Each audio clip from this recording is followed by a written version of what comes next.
Người bán tôm cá tiết lộ, đi chợ thấy 5 loại tôm này đừng mua. Đặc biệt là loại thứ hai. Tôm là một món ăn ngon, khoái khẩu của nhiều người và đặc biệt rất giàu chất dinh dưỡng. Hàm lượng protein của nó cao tới 20%, gấp vài lần đến hàng chục lần so với cá, trứng và sữa. Không chỉ vậy, tôm còn rất giàu chất dinh dưỡng như nhiều loại vitamin và khoáng chất. Tuy nhiên, vẫn còn nhiều người mặc dù ăn tôm nhiều nhưng vẫn còn mơ hồ trong việc chọn được những con tôm tươi ngon. Dưới đây là những kinh nghiệm do chủ cửa hàng hải sản chia sẻ. Rất đáng tham khảo. 1. Không mua tôm đen. Dù là tôm sông, tôm biển, dù là loài gì, màu sắc của tôm là xanh xanh hoặc xanh xám, đỏ. Nhưng bạn phải nhớ rằng không bao giờ có màu đen. Do tôm chứa nhiều polyphenol oxidase nên khi tôm chết và bị oxy hóa lâu ngày, polyphenol oxidase trong cơ thể sẽ sản sinh ra một lượng lớn sắc tố melanin do quá trình oxy hóa. Do đó, khi chúng ta mua tôm về, nếu thấy đầu tôm và thân tôm chuyển sang màu đen thì có nghĩa là những con tôm này đã chết từ lâu. Ít nhất là chúng đang trên đà hư hỏng, thậm chí bắt đầu xấu đi. Vì vậy không được nạp vào cơ thể những con tôm như vậy. Nó sẽ ảnh hưởng nghiêm trọng đến sức khỏe. 2. Không mua tôm đã mất đầu. Nhiều khi đi mua tôm thấy mấy con tôm bị rớt đầu. Tôm rẻ, người bán còn phân trần, tôm này mới chết. Về nhà bóc sạch vỏ là được. Khi tôm có màu đen, ít nhất là tôm vẫn còn nguyên vẹn. Còn nếu đầu tôm đã rụng nghĩa là tôm đã rất ôi thiu. Còn kém hơn cả tôm đã bị đen.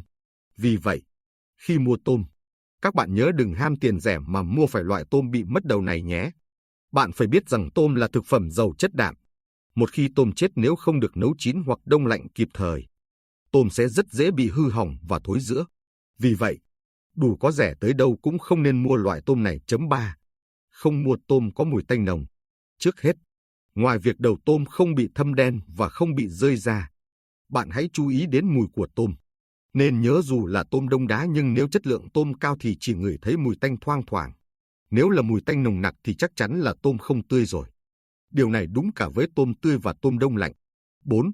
Không mua tôm mập, căng bất thường. Hãy sử dụng tay để cảm nhận tôm. Điều đầu tiên có thể giúp các bà nội trợ nhận biết rõ nhất đó là độ mềm của mình tôm.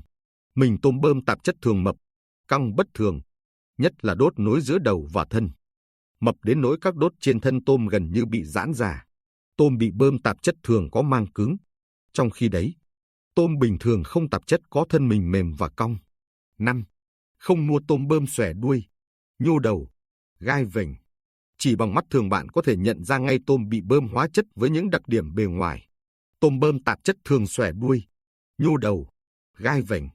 Trong khi tôm sạch thường ngược lại so với những đặc điểm trên. Khi mua tôm, hãy ghi nhớ 3 mẹo mua. 1. Mua tôm hùm xám xanh ngọc sống toàn thân. Khi mua tôm, dù là tôm tươi hay tôm đông lạnh, hãy nhớ rằng màu sắc của tôm phải là xanh xanh hoặc xanh xám. Và những con tôm như vậy phải tươi. 2. Mua tôm bị cong. Tôm tươi do đầu tôm, thân tôm và đuôi tôm gần nhau nên hơi cong. Nếu là tôm ươn thì phần nối giữa vỏ tôm và thịt tôm lỏng lẻo, thân tôm thẳng. Vì vậy, khi mua tôm, hãy quan sát độ cong của thân tôm để biết tôm ngon hay dở. 3. Mua tôm trơn. Nhìn chung, tôm ươn có chất nhầy trên vỏ. Ngược lại, nếu là tôm tươi, khi dùng tay sờ vào bề mặt của vỏ tôm rất trơn. Tôm kỵ với gì. 7 Thực phẩm không nên ăn với tôm. 1. Các thực phẩm giàu vitamin C. Theo nghiên cứu từ Đại học Chicago, Mỹ, vỏ tôm có chứa thạch tín arsenic oxide S2O5. Chất này không gây hại cho sức khỏe con người nhưng nếu gặp phải những thực phẩm chứa vitamin C thì S2O5 sẽ chuyển thành S2O3 dị arsenic trioxide.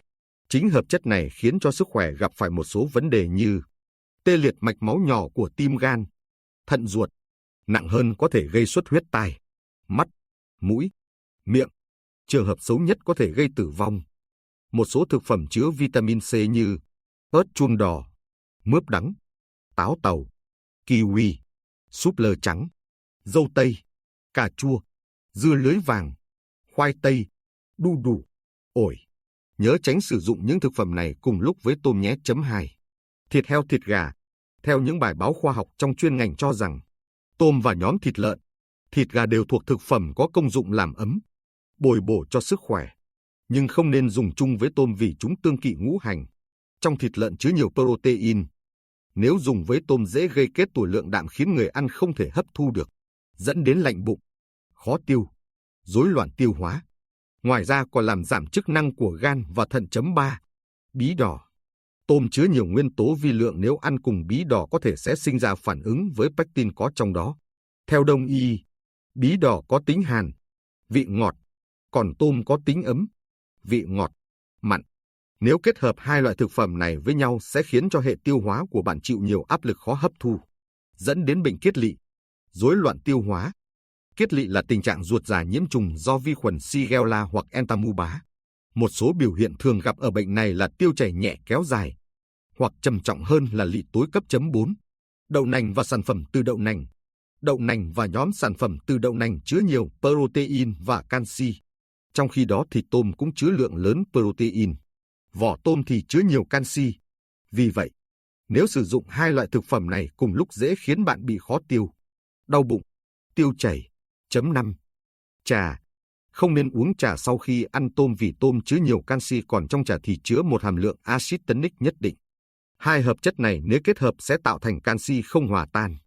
Sử dụng nhiều lần có thể gây kích ứng dạ dày, ảnh hưởng sức khỏe. Một số thực phẩm chứa axit tannic: nho, hồng, cà phê, ổi. 6. Ô liu. Ô liu chứa rất nhiều calcium rất tốt cho sức khỏe, còn giúp phát triển xương, nhưng trong tôm cũng chứa rất nhiều canxi. Hai thực phẩm này nếu kết hợp với nhau sẽ khiến cơ thể rất khó hấp thụ và dẫn đến nguy cơ trúng độc. 7. Nước uống có cồn.